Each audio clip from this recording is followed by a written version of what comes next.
இன்றைக்கி வந்து பச்சை பயித்து குழம்பு செய்ய போகிறோம். அதுக்கு உண்டான என்னென்ன பொருள்னு உங்களுக்கு காமிக்க போகிறேன். தக்காளி 2, பச்சை மிளகாய் ஒரு 10 காய், ஒரு கைப்பிடி சின்ன வெங்காயம், பூண்டு ஒரு 10 பூண்டு, ஜீரகம் ஒரு ஸ்பூனு, அடுத்தது கொஞ்சம் கொத்தமல்லி தழை, பீக்கிங்காய் வந்து நம்ம எவ்வளோ வேணாலும் போட்டுக்கலாம். நான் சின்ன காய் ஒன்று 1/2 காய் போட்டுக்க போகிறேன். மல்லி ஒரு ஸ்பூனு, தூளாகவும் போட்டுக்கலாம், வெறும் வரமல்லியாகவும் போட்டுக்கலாம், எது வேணாலும் பண்ணிக்கலாம். அடுப்பு பற்ற வச்சு பச்சை பயிறு நல்லா வறுக்கணும்.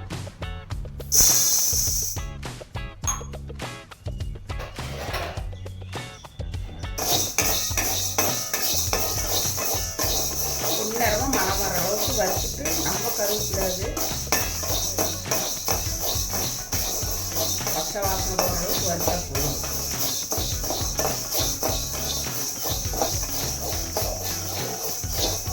அதுக்கு வந்து பச்சை வாசனை போகிற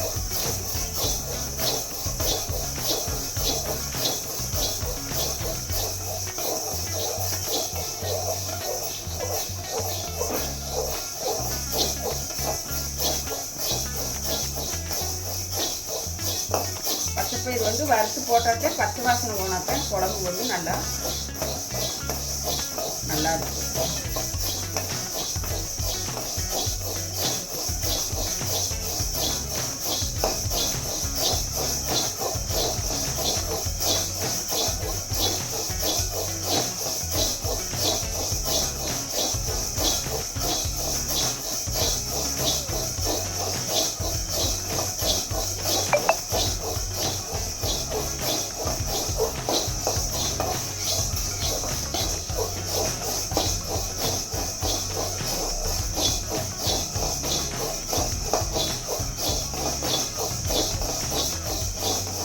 வறுவிட்டு போச்சு.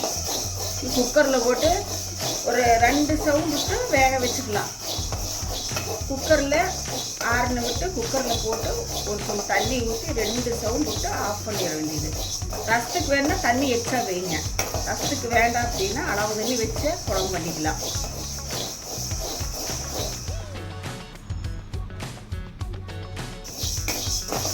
தண்ணி எக்ஸ்ட்ரா வச்சிங்கன்னா அது வந்து ரசத்துக்கு எடுத்துக்கலாம். 2 தக்காளி பழத்து போட்டு வச்சு தனியாக ரசம் வைக்கணும்னா அந்த மாதிரி செய்யுங்க. இல்லை வேண்டாம் நம்ம வெறும் குழம்பு செய்கிறோன்னா அளவு தண்ணி வச்சு குழம்பு பண்ணிக்கலாம். பருப்பு 2 சவுண்ட் விட்டு வெந்ததுக்கு மறுபடி ஒரு வடச்சட்டி வச்சு தனியாக வெங்காயம் மிளகாய் எல்லாம் தக்காளி இதெல்லாம் ஒன்றா வணக்கி தூக்கி உள்ளே கொட்டி ஒரு கொதி வந்த விட்டு கொத்தமல்லி போட்டு கடைச்சிக்கலாம்.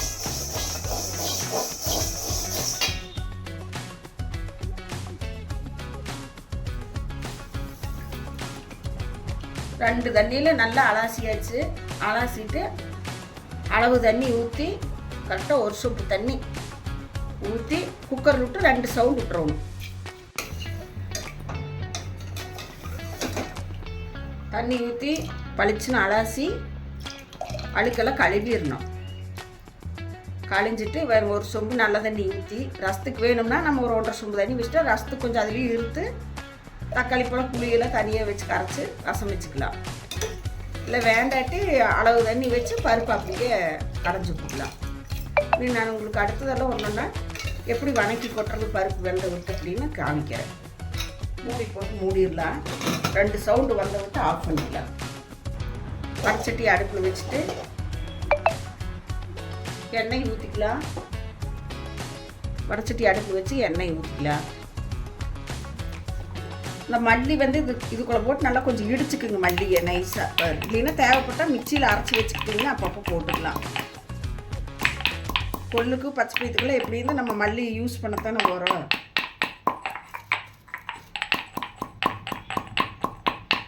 மல்லி வந்து இப்படி கொட்டி வச்சுக்கணும். மிளகாய் போட்டுக்கலாம்.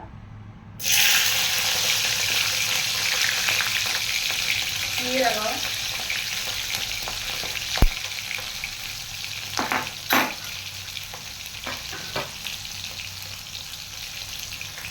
மல்லி கொட்டணும். மல்லி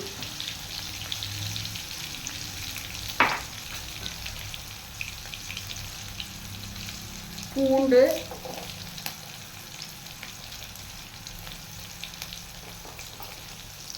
அடுத்தது சின்ன வெங்காயம்,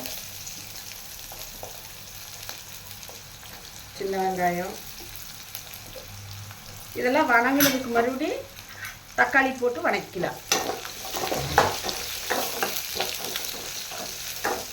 நல்லா வணங்கணும், பச்சை வாசம் போடுறோம், நல்லா வணக்கிடணும். உப்பு கொஞ்சம் உள்ளே போட்டிங்கன்னா சீக்கிரம் வணங்கிடும். நல்லா வணங்குறதுக்கு உப்பு கொஞ்சம் உள்ளே போட்டுக்கணும்.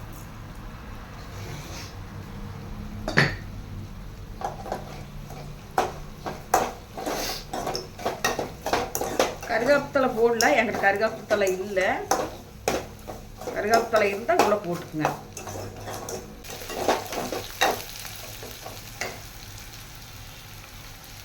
காரம் உங்களுக்கு எந்த அளவுக்கு தேவையோ நீங்கள் அந்த அளவுக்கு போட்டுக்குங்க. நான் 2 வரமிளகாயும் சேர்த்துக்கிறேன், எனக்கு காரம் பத்தாது. பச்சை மிளகாய் 4 காய் போட்டுக்கிறேன், வரக்காய் 2-3 காய் சேர்த்துக்கு போகிறேன். நம்மளுக்கு எந்த அளவுக்கு காரமோ நம்ம அந்த அளவுக்கு பண்ணிக்கலாம். நீ அடுத்து தக்காளி, பீக்கிங்காய் அதையும் கூட போட்டு வணக்கி போட்டுக்கலாம். நல்லா இருக்கு.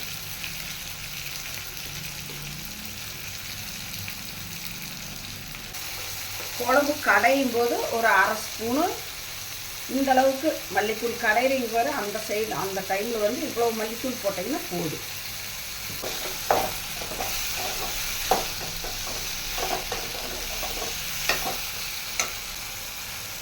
மஞ்சத்தூள்,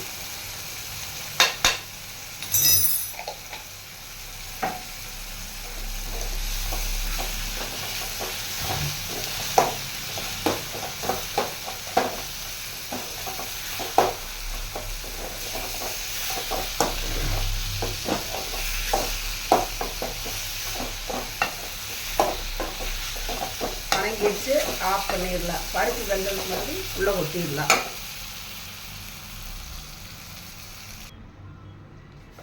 வணக்கினது பருப்புக்குள்ளே கொட்டிடணும். வெங்காய மிளகாயெல்லாம் வணக்கினது பருப்புக்குள்ளே கொட்டி ஒரு கொதி வந்து விட்டு ஆஃப் பண்ணிவிட்டு கடைஞ்சிக்கலாம்.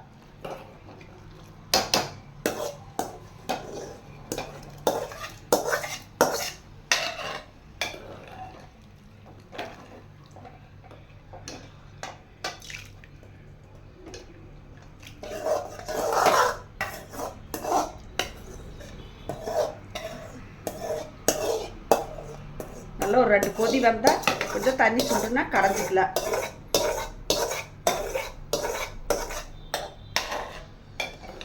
நல்லா கொதிச்சு கொஞ்சம் தண்ணி சுண்டுட்டும். கொதிச்சு கடைஞ்சோம்னா பச்சை பயிற்று குழம்பு ரெடி. உப்பு எந்த அளவுக்கு தேவையோ நம்ம உப்பு அந்த அளவுக்கு போட்டுக்கோணும். கொத்தமல்லி தழை உள்ளே போட்டுக்கலாம். இன்னைக்கு கொதிக்கும் போது போட்டோம்னா நல்லா வெந்துக்கு கடையிறதுக்கு. மல்லித்தூள் 1/2 ஸ்பூன் போதும். பச்சை மல்லித்தலை, பச்சை கருவேப்பிலை, மல்லித்தூள் வந்து 1/2 ஸ்பூனு அரைச்சி வச்சது. அது ஒரு வீடியோவில் உங்களுக்கு நான் எப்படி மல்லித்தூள் வந்து கருவேப்பிலை 2ஐயும் போட்டு எப்படி வறுத்து அரைக்கிறதுன்னு ஒரு வீடியோ உங்களுக்கு காமிக்கிறேன். அடுத்தது அரைச்ச மல்லித்தூள் கடைசியில் கொஞ்சோண்டு, ஏன்னா வரமல்லி போட்டிருக்கிறேன், இருந்தாலும் மல்லித்தூள் கொஞ்சம் போட்டிங்கன்னா வாசனை நல்லாயிருக்கும். அவ்வளோதான். வெந்தால் நம்ம நல்லா வெந்து கொஞ்சம் தண்ணி சுண்டிடுச்சுன்னா, கொஞ்சம் தண்ணி சுண்டுட்டோம் ஆஃப் பண்ணி கடைஞ்சிக்கலாம். நான் வந்து ரசம் வைக்கல, இல்லைன்னா தண்ணி இருத்திருப்பேன். இதுலேயே வேக வச்சு தண்ணி இருத்துக்கிட்டா நம்ம ரசமும் வச்சுக்கலாம். நான் தனியாக ரசம் வச்சு காமிக்கிறேன் உங்களுக்கு ஒரு வீடியோ, எப்படி ரசம் வைக்கிறதுன்னு.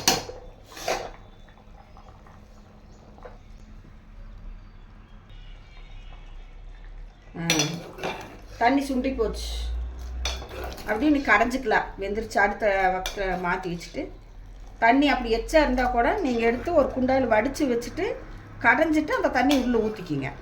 எச்சா இருந்ததுன்னா கடை முடியாதல்ல, அதுக்காக தண்ணி அட்டால ஒரு குண்டாயில் இருத்து எடுத்து வேறு இப்படி ஊற்றி வச்சுட்டு அடுத்தது குழம்பு நல்லா கடைஞ்சிட்டு அடுத்தது அந்த தண்ணி உள்ளே ஊற்றிக்கிங்க.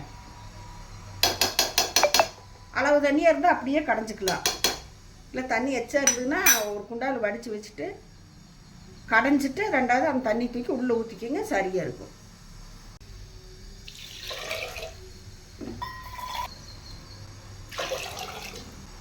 ரெண்டு டம்ளர் 2 சொம்பு தண்ணி இந்த சொம்புல அளவு. சாப்பாட்டை முடியல தண்ணி எச்சா இருந்தால் கடையிறதுக்கு வந்து தண்ணி இது எச்சா இருந்தால் வரும். கொஞ்சம் தண்ணி அக்கட்டெல்லாம் இப்படி இருத்துக்குங்க. தண்ணியை இருத்து வச்சுட்டு கடைஞ்சிட்டு உள்ளே ஊற்றிக்கலாம். இப்படி இருத்து வச்சுக்கணும். கரண்டையில் எடுத்து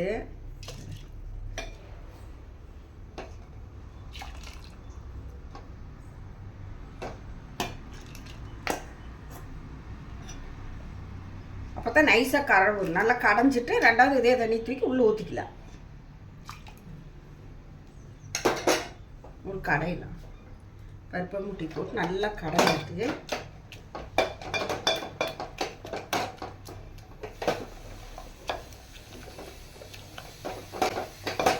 நல்லா நைஸாக கடைஞ்சதுக்கு மறுபடியும் தண்ணி இருத்து வச்ச தண்ணி தூக்கி உள்ளே ஊற்றிட்டு அவ்வளோதான். நெய் தேவைப்பட்டால் நீங்கள் 1/2 ஸ்பூன் உள்ளே ஊற்றிக்கிங்க. கடைசியில் நல்லா இருக்கும். பாசிப்பருப்பு குழம்புக்கு கொள்ளு பருப்பு குழம்புக்கெல்லாம் வந்து நெய் சேர்த்துக்கிங்க, நல்லா இருக்குது. குழம்பு ருசியாக இருக்குது. தட்டைப்பருப்பு குழம்புக்கு இதுக்கெல்லாம் வந்து நெய் சேர்த்துக்கிட்டிங்கன்னா நல்லா இருக்கும்.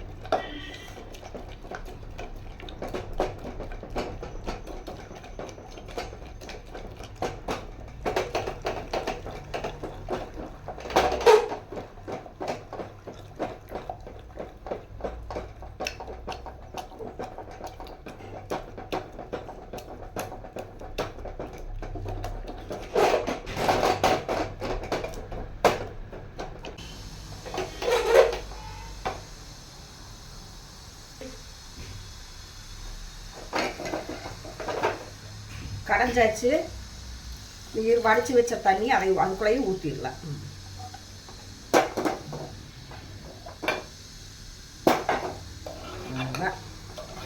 தேவைப்பட்டால் 2 பச்சை பூண்டு வாசனைக்கு தட்டி போட்டுக்கணும். கடைசியில் நெய் தேவைப்பட்டால் ஊற்றிக்கலாம். கடைசியில் குழம்பு இறக்கி வைக்கல நெய் ஊற்றினீங்கன்னா குழம்பு நல்லாயிருக்கு. நெய் எவ்வளோதான் வேலை முடிஞ்சு. கடைசியில் நெய் கொஞ்சம் உள்ளே சேர்த்திட்டிங்கன்னா மணமாக இருக்கும் குழம்பு.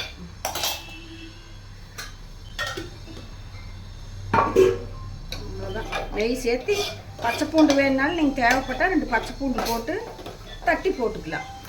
கடைசியில் நைஸாக தட்டி உள்ளே போட்டு ஒரு கடை கலக்கினா சூட்டுக்கு மணமாக இருக்கும். அவ்வளோதான், குழம்பு ரெடி. பாசிப்பயிறு குழம்பு, பச்சை பயிற்று குழம்பு ரெடி.